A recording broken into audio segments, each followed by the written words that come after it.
Çok saygıdeğer Uygur TV izleyicileri ve İstiklal TV izleyicileri, efendim biz Uygur TV ve İstiklal TV olarak İz Bırakanlar dizimizi beraberce ortak yayın yapıyoruz ve bu İz Bırakanlar'da yine Kırgızistan'da Yakupcan Mahmutoğlu beyefendinin yanındayız. Tarihteki onun ayak izlerini takip etmek üzere onu Uygur TV ekranlarından, İstiklal TV ekranlarından dünyaya ve insanlığa anlatmanın gayreti içerisinde olacağız bu akşam. Evet, bu gece bana aynı zamanda Kırgızistan Uygur TV muhabirimiz Ali Amirov kardeşimiz eşlik edecek bu söyleşimizde. Tabii ki Mahmutoğlu Efendimizin bu konudaki söyleşide bize söylediklerini yeri geldiği zaman aynı zamanda da bize Türkçe'de gerektiğinde telaffuz edecek ve anlatacak. Evet, öncelikle kolay gelsin bu akşam Ali kardeşim. Kolay gelsin. Eyvallah, teşekkür ederim. Handaksız, Yasinaka. Allah'a şükür. Şükür Allah'a. Siz Doğu Türkistan'da mı doğuldunuz? Doğu Türkistan'da. Doğu Türkistan'da doğuldunuz. Şurada doğulgan ben. Ben 1931 yılı 11. sentyabr günü İli vilayetinin Küre rayonunda Doğu Türkistan İli vilayet Küre rayonunda doğulgan. 1937 yılgacha Küre başlangıç mektepte, Načali şkol deydi oraslar. Başlangıç mektepte okudum. Başlangıç mektepte okuş jarayonida meni o vaqtida muallim yetişmegen vakit, muallimler yetmeydi. Ben atlishni okudum. Şunun için ben 2 yılda, 1 yılda 2 klas bitirdim. 3 yılda 6 klas tamamladım. 37. yılı 6. klasını tamamladım. Načali şkolda tükettim. Beni yarım muallim kılıp mektepte okutucu kılıp koydu. 1941 yıldan başlap İli Gulcu şehirge geldim. İli'ye, sentir. Bu arada ben bölüyorum Ali'ciğim. Neçe tunganınız vardı? Neçe tukanınız var? Evet. Biz 3 tukan. Bir singilim var, bir ilim var. 3 kişi. Hazır ilim hazır bir yerde var. Singilim vefat olup gitti, ölüp gitti. Allah rahmet eylesin. Şu. Biz 3 kişi. Şu 1941 yılı Gulcu şehrinde Taliye mektep degen mektep olgan. O sredni nima Pola sredni toluksuz orta mektep. Toluksuz orta mektep. Pola sredni şkol. Ne olmuş oluyor? Yani işte bildiğimiz ortaokul ama onun biraz değişik hali. Nedir değişik olanı nedir? Şu şkolda 1942 yılgacha okudum. Onu toluksuz orta mektebini bitirdim. Ondan keyin 1942 yıldan 47 yılgacha İli vilayetlik bilim yurtida okudum. Bilim yurtu degan. Yani bu lisede dengi olmuş oluyor. Bilim yurtu degan gimnaziya. Evet. 1950 yıldan 51 yılgacha Ürümçi'de açkan Kadirler Mektebi'de okudum. Kadirler Mektebi'de mektep açtık. Kadirler Mektebi akademi mi oluyor? Üniversite gibi bir şey mi oluyor? O Öyle. kandak bir mektep. O kandak bir mektep. Onu Xitaylar kelgenden keyin açkan mektep. Xitaylar kelgenden keyin her bir mektepte yaxshi okugan balalarni deb alıp okuttu 1 yıl. 51 yılgacha u yerda okudum. O yerda okuganda beni partiyaga ya profsözga nima Yoshlar komitetiga vaqtida almadı. Nega almadı? Mening dadam, atam kontrrevolüsyoner, inkılap karşı unsur dep Evet. 12 yıl türmege düştü. 12 yıllık türme cezası ben kıldı. 12 senelik nasıl bir ceza almış? Evet. Hapis cezası. Bu vaxtda Olcuda Xitayga karşı bir organizasiya kurulgan ekan. Ben bilmeymen de çoğunlarda. Şu teşkilatın adamı dep adamını 12 yıl türmege kesti. Şunun üçün meni Türemçik'in balası dep partiyaga da komsomolga da almadı. Şunu düşündünüz mü? Şundan keyin meni u yerden şu okuş mektep bittik 51. yıl tüketti. Tüketkende Ürümçiden Golcuga kadir kılıp üretti. Nun bana meni de invan yok. Ni partiye emez, ni komsomol emez. Prosta radovoy kadir. Şunu Golcuga geldim. Golcuga kelgenden keyin Propsoz'un propaganda adliga mas'ul, cevapkar kişi kıldı. Buraya kadar mümkünse Ali kardeşim baştan itibaren bir tercüme edelim mi? Olur. Evet, buyurun. Şimdi Yasıncan Acıaka diyor ki o 1931'de Doğu Türkistan'ın İli bölgesinde doğmuş ve orada ilkokula girmiş. İlkokulu çok hızlı bitirmiş ve çok iyi okumuş. O 6 seneyi, Aynen. 6 senelik eğitimini 3 senede bitirmiş. Evet, 3 senede bitirmiş Ve bitirdiği o kadar hızlı bitirdiği için de kendisini öğretmen yardımcısı. öğretmen yardımcısı okutucu yaptılar. Evet. Aynen. Evet. Sonra Sonra diyor ki onu ne partiye aldılar ne başka bir kurum aldılar. Çünkü onun babasını hapise attılar 13 yıla. 12 yıl. 12 yıla. Evet. Çünkü dediler ki babası işte Çin'e karşı bir teşkilatta bir faaliyet göstermiş, çalışmış. Ondan dolayı da onu da partiye almamışlar. Yani şu işte sisteme karşı çıktığı için Yasincan Akan'ın babası alıyorlar 12 sene hapse atıyorlar ve onu hapse attıkları yetmiyormuş gibi oğlunu da evladını ve ailesini de cezalandırıyorlar. Madem ki bu böyle sisteme karşı geliyor bunu hapse atıyorlar ve çocuğunu da artık sosyal hiçbir faaliyetin içerisine koymuyorlar. Partiye üye olmasına da ya da parti çalışmalarına, siyasi çalışmalara vesaire bir gencin yetişebileceği hiçbir etkinliğe de koymuyorlar ve böyle cezalandırıyorlar. Doğru mu? Peki. Sonra ne oldu? Tamam. Babanız sizin dadanızı hapse attılar. Dadınızını 12 yılga türme kesti. Ondan keyin ne oldu? Hazır ben size hemen ayıp vereyim. O öte Sivas'ın çok iş var. Anan şu işe uyuşmuşsa, Propsoz'da ben raboçılarını, adamlarını Propsoz organize kıladigan işini ben güzel zadani, vazife aldım.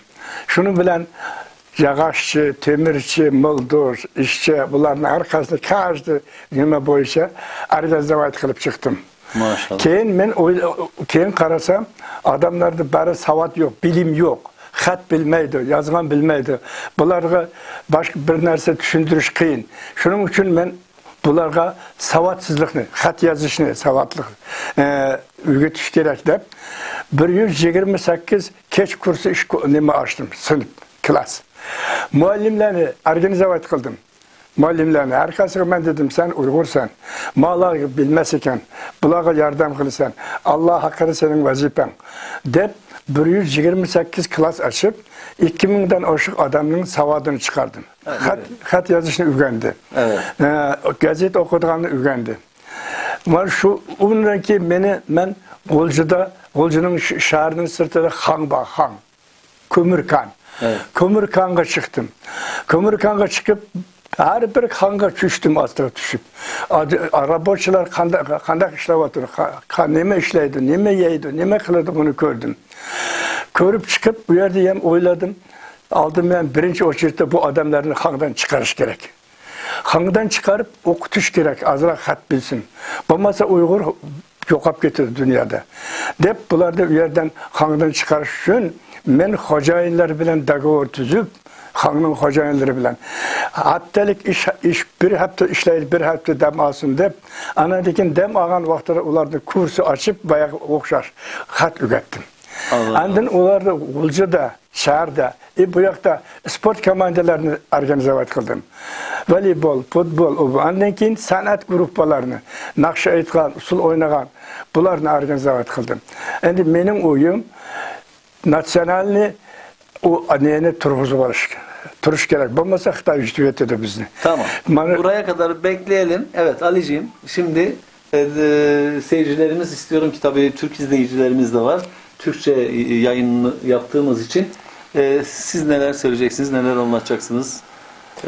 Şimdi Yasin Hacı Hakan diyor ki o işçileri haklarını korumak için bir organizasyon oluşturdu. Ve onun başına geçti. Evet. Ve bütün işçilerin işte onların yaptığı işine göre ayrı ayrı küçük kurumlar yaptı. Ve gitti baktı ki o adamlar yani yazmayı bilmiyorlar, okumayı bilmiyorlar. O insanlara gidip ders vermiş, kurs açmış, ders vermiş. Onları yazmayı öğretmiş, okumayı öğretmiş. Ondan sonra işte kömür çıkaran bir yer varmış orada. Evet, maden ocağına. Maden ocağı.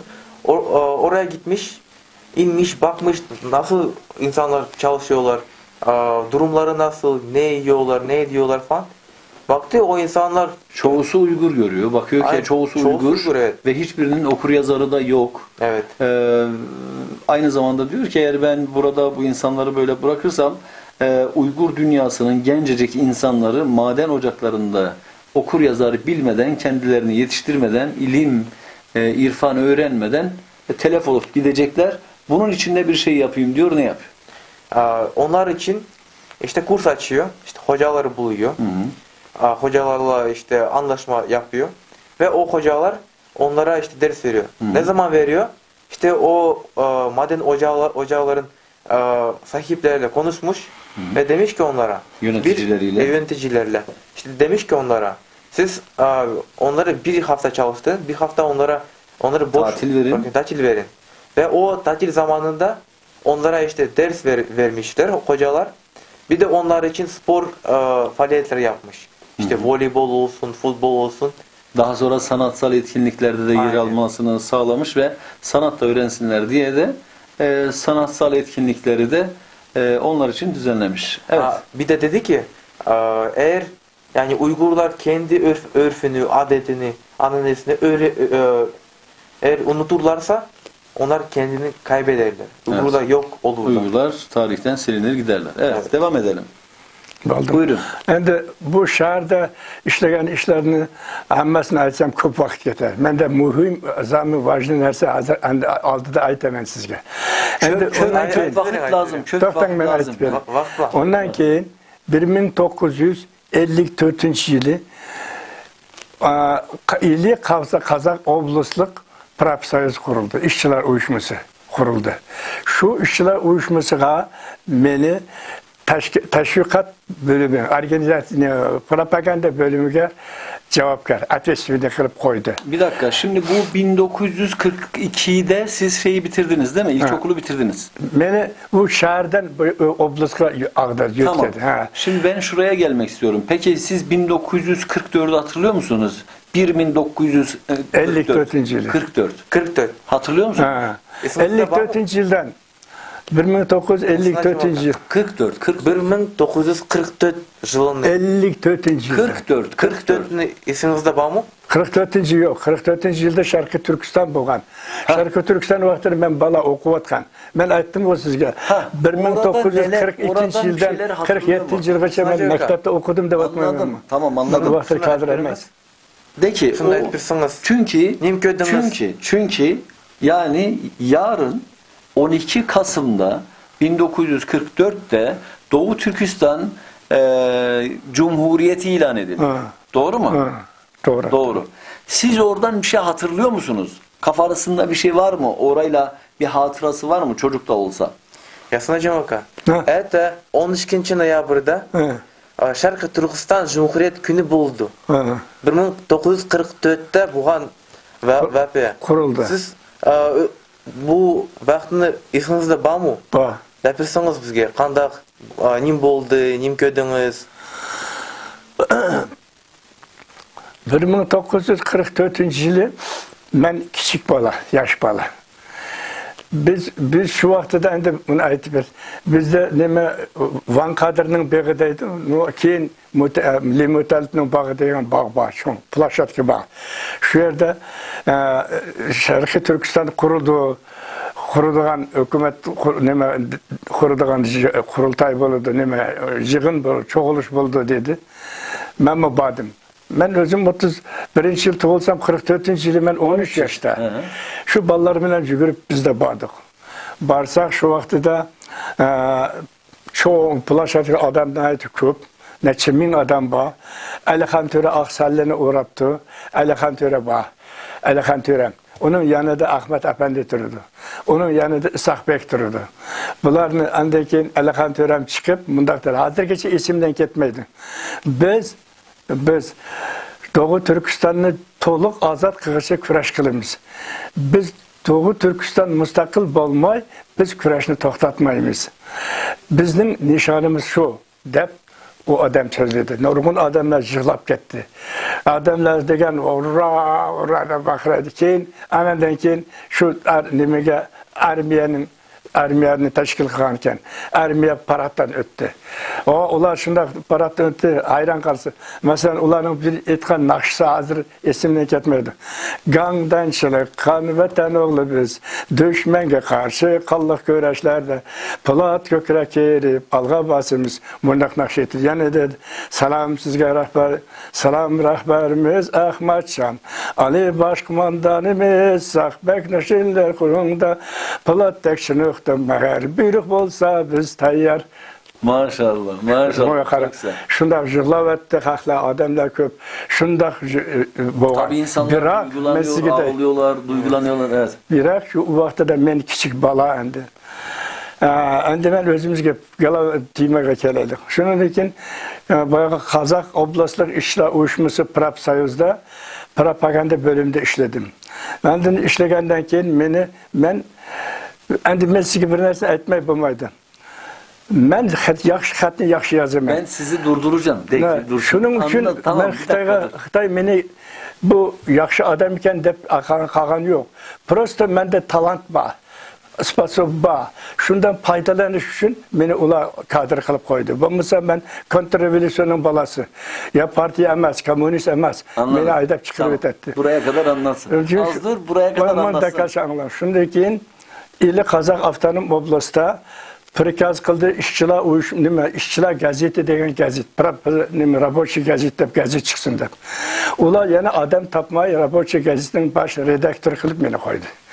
Men İli Oblastlik ishlar uyushmasi Rabochiy gazetining redaktori bo'lib ishladim. 1957 yılı. Yok 57'ye gitmeyelim çünkü benim sorum var. Sen şimdi Ali'cim buraya kadar olanını tercüman kıl, anlat. Ondan sonra biz kaldığımız yerden 1957'den devam edeceğiz. Evet buyurun. Şimdi Yasin Acıyaka diyor ki 1944'te Cumhuriyet kuruldu. İlan edildi. Doğu Türkistan Cumhuriyeti. Aynen. İşte bir büyük toplantı oldu. Bir sürü insan geldi. O da Yasin Acı da o zaman çocuk 13 yaşındaydı. Ve oraya gitti, baktı bir sürü insan var. O yaşta Yasin Hacım 13 yaşındaydı, evet. Evet. Oraya gitti, baktı binlerce insan var orada. Toplanmışlar. Ve başta tabii ki Alihan Töre varmış. Yani o lider olarak çıktı. Ve dedi ki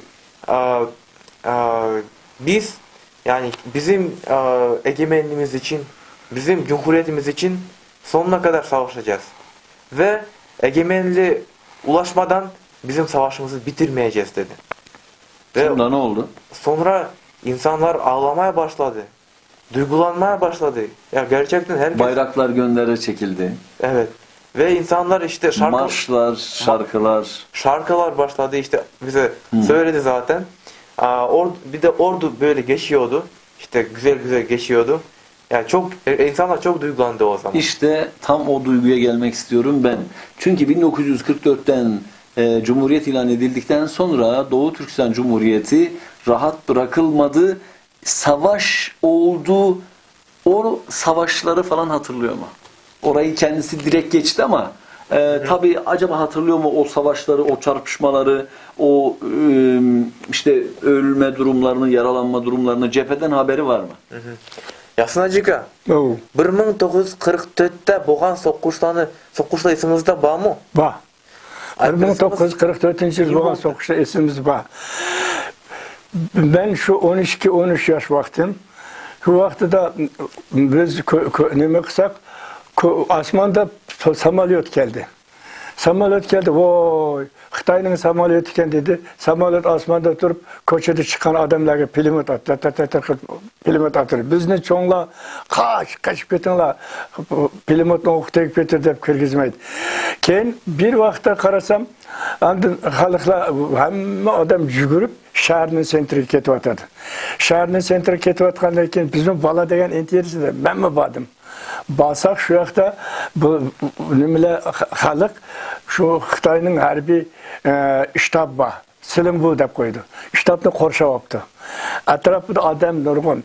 Bu yerda ozroq miltig'i bor odamlar bor, qolgan gujak, to'qmoq, tayoqni evapti. Endi biz hurra deb baqiramiz. Biz hurra deb baqiramiz. Necha odam hurra deb baqirib o'lib ketdi. Xitoy pulemyot atdi. Shuning bilan neme aşı neme bir kez hem de bunu podrobne qanday qilganini men bilmayman. Keyin usulim aşı generalning shtabni azat qildi. O vaqtda kelganda azat qilganda bir interesni azir mushkunda. G'eni Botir keldi dedi. G'eni Botir degan yo'g'on odam ekan. Beshta tumoq kiyapti, moyoqda qilish, moyoqda pistolet esvagan. Keldi öyle o. G'eni Botir keldi dedi. Bu şunun bilan aşı siling bunu nima generalning shtabni G'eni Botirlar elib, azat qilib, asabadat qilib chiqibdi. Andekin şu yerda xalqlar hammasi vurrada baqirayotdi. Keyin andekin ikki atisi bir kundan keyin yana vurrada o'tir, biz yana bordik. Borsak bu nimada bu yoqda Langshang degan yana bir Xitoyning bazasi vardı. Shu yerga adamlar, partizanlar hücum koydu. Biz verip aksini orada yapmadık. Orada bakırap verimiz. Hem öyle kandak rezultat verdi bilmeyim. Ben şunda köken şu andaki keyin nime G'eni Botir ko'chada atni minib chiqdi aksini ben şu an adamlar bor. Endi şu Xitoyning askarlarini, Xitoyning soldatlarini xato aldırıp tizib bilib ikki tarafda nasional armiya, milliy armiya turdi, ularni qayaga ketdi. Qani milliy armiyam, xalqimizga pasbon bo'lgan milliy armiyam. Sen iding nurluq chiroq, iftixorim armiyam. Batırlığın, erliğin, neslinge örnek ermiyem. Sen şehit bo'lgan bilan ruhin hayatdır ermiyem. Nagi kettin kan töküp, hürlük yaratkan ermiyem. Nagi kettin devletimnin şam çırağı ermiyem. Nagi kettin halkımның dil arami ermiyem. Nagi kettin milletimnin şan şarabi ermiyem. Sen yokulup ketsen vatanda hayran bulduk ermiyem. Senden ayrılıp yurtta vayron bulduk armiye. Senden özge Uygur'un serdari yok armiyem. Düşman bizni har kıldı, sen bulmaş armiyem. Evet, yüreğinize sağlık. Bu şiirinizi de alalım. O şiirlerini bir eteyim okuyayım. Şunu evet okursanız iyi olur. Buyurun. Çal sazını yeni çal. Candiz aziz vatanımın salamını elip kepsen. Ciğerimsen, bağrımsen, kalbimni bilip kepsen. Tuttar tembir ravabını özün bilen elip kepsen. Uygur avlanıga xas, hoş çıray külüp kepsen. Vatan işkıda köygen musafir bir xalqning ko'ngli bir az aram olsun, çal sazını yana çal. Muqamingni anglasam, ko'nglim ketdi yiroqqa. Ajimingni açağanda toldi qalbim pıraqqa. Vatan ishqidan ortiq azob bormi dunyoda? Hiç kimni Allah salmasın Uygur tushgan do'zaxqa. Yürügü bir Uygur'un perzentisan cigerim, məyus ko'nglim içilsin, çal sazını yana çal. Neçi tosuqni tosup, kelginingga ming rahmat. Ana yurtunda Uygurum, məngib olsun salamet. Hiç özgermez dünya yok, biz mi bir gün külerimiz? İlkididir Allah'ın hemme kısmet keramet. İradesi müstahkem, imanı var Uygurum. Özürlensin Nakşand'ın çal sazını yeni çal. Ha, maşallah, maşallah. Çok Düşündünüz güzel, mü? çok düşündüm. Bu şiirin ismi ne? Bu mu hemmesi şu benim şiirlerim. Tamam, buyurun o zaman. Bunları da okuyalım. Bunları da Okuyalım. okuyalım, hepsini okuyalım. Dostluk yaxşıdır. İnsanı sınaş üçün yaralgan cihan. Yolları bək çunqur, gahi bir davan. Şadlıqda tənkülgən, qaygıdı bille, bir-birige medet bəgən hakiki insan. Adem barki adamlarının gavharidir. Adem barki hayvan andın yaxşıdır. Qarı niyet kalbi neciz, namık dostun.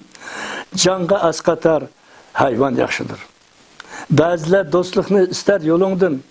Tizlinip tazim kılar, körgende rahat. Devletin ametin kesi kolundun. Bir kelip yeninga kılmaz şefaat. Pulunga, melinga aşık u cahan, u haman. Kalbide yok onun kılşı sadakat. Neşri sançılar aldı kaynındın. Pak köngül, pak dilin bulur cerahat. Vatandın ayrılıp bolgan biz veyran. Sargandar musafir bulduk bir zaman. Beşinga gün düşüp azaplanganda hem nefes bulmagan hemmedin yaman. Ana şundak muşakkatlik ağır günlerde biz idik dostlar bilen bir tane bir can. Ter töküp mihnet kıldık. Tağı çöllerde köçet tikip bak kıldık. Köçet tikip bak kılıp öttük, tuttuk biz cihan. Hayatının yükünü yelkiye atıp zamanның derdini bille tartışkan. Çin dostluk yaxşıdır hemmedin ala. Dostluqның qadrini ne bilsin nadan. Yeni yıl mı keldiği mana. Bahar peslidin berip hoş haber. Yazma ötüp keler. Yazma ötüp küz keler yana. Marap turudu ana kış zahar. Kançı yıl öttü şundak. Kançı yıl öttü ana şundak. Tan sabahsıdın yoktur bir haber. Vahşi ajdahar. Koyduğu kıltak, aldandık, yattık, kılmadık hazar. Aldandık, yattık, kılmadık hazar. Abdühalik oygan Uygur dep, zar kakşlap alemden öttü. Abdurrahim ötkür, öşmez izbu dep, çoğun seferge yol elip ketti. Memtimin buğra kılıç götürüp, Uygur devletin turguzup ketti. Vatan bizning dep, turgun almaz mı? Tarihi hüccet kaldırıp ketti. Halkım arzusu müstakillik dep Ahmet Efendim şehit bop ketti. İnsanların düşmeni hudasızlar dep Elehan Törem ah urup ketti. Gollap koysa makul dep elle etse uflap avlatның gemin kılma günler öter mi? Zuvan sürmey tip-tiniş yatıversek erkinle kolunu verip Xitay keter mi? Onları da bitirelim. Bu ikisini de. Bolğun merdane. Kene kerindaş, kene u dostlar. Kene kerindaş, kene u dostlar. Dert geldi başka, kaldık yegane. Altın tavakka, hoca Uygurlar, bir parça nanga bolduk zara. Jutni kapladı, karga kuzgunla. Taşlap vatanı kettik sersane, bolduk sersane. Bizni sergandar kıldığı ula, cihanga pitirap kettik her yani. Elini kapladı hasret puğanla, elgi can koyar kalmadı hane. Keni ot yürek batır jigitle, serdar yok el, boldu veyra sersane. Ahmet'in barıda dostlarım, Ahmet'inin barıda dostlarım, senden yüz örüp ketti her yani. Kalbi pak, dili pak, mezlum Uygurla, yakı jutlarda boldu biçare. Biz uxlusak, düşman sazını çalar, gaflet ahire kılır divane. Avlatkı senden ne miras kalır, sen mi jürsen bulup bigane. Küreş kılmasak kelmeydi hürlük, elini söygenle boğun merdane. Erk söygenler küreşke aşık, halkım ularga boldu pervane. ana yurtun zalimlerini sürüp kovalanlar. El yaşsın öz yurtuda bulup şahane.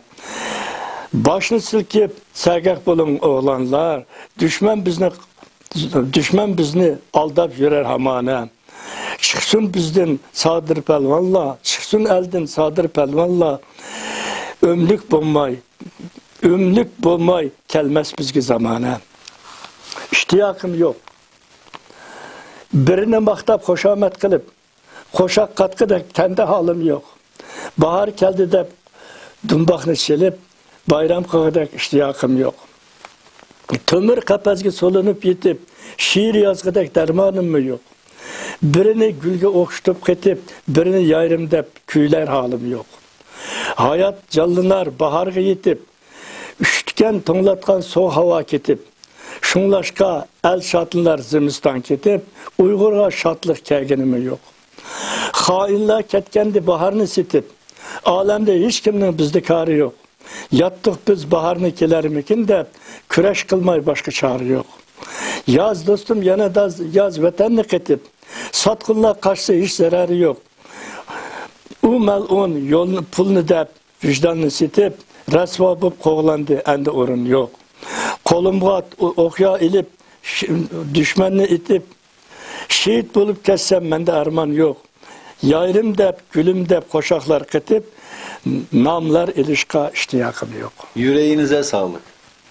Yani ben anladıklarımı aslında ekrana anlatmak isterim ama yazdığınız şiire olur ki yanlış bir yorum yaparım endişesiyle gerçekten, çünkü normalde anladığımız şiirlere dahi yorum yaparken hani sıkıntı çekiyoruz. Çünkü bir de Uygur dilinde Yasincan abimiz, büyüğümüz hem vatanı için, hem milleti için, hem insanlık için, en sonunda da kendisinin de yani iştiyaktan kasıt hevesim yok, isteğim yok.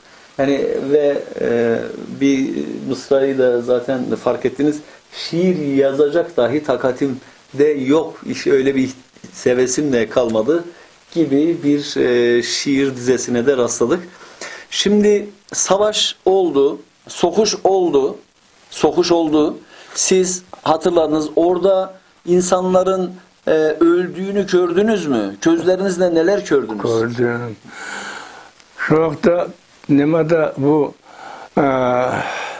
biz doğru körük dep koyumuz çoğu köçe. Çoğu köçede anadan keyin bu nimeninki darya boyuga getiren köçede kança ölükler yatkan. Даже onun köpü yaş balla Uygurlar. Samolyotda pilimot bilan kırıp taşladı. Xitoyda samolyot bak Uygurda kural yok, aracı yok. Ba kimde 5 10 20 adam ba aldı ura şula ura bilen Xitoyni yok attı. Kural yok, aracı yok. Aracı basıp ançmış prestoy miltiqlarında bir deme. Keyin endin aracı boptan da onu ben bilmeymen onu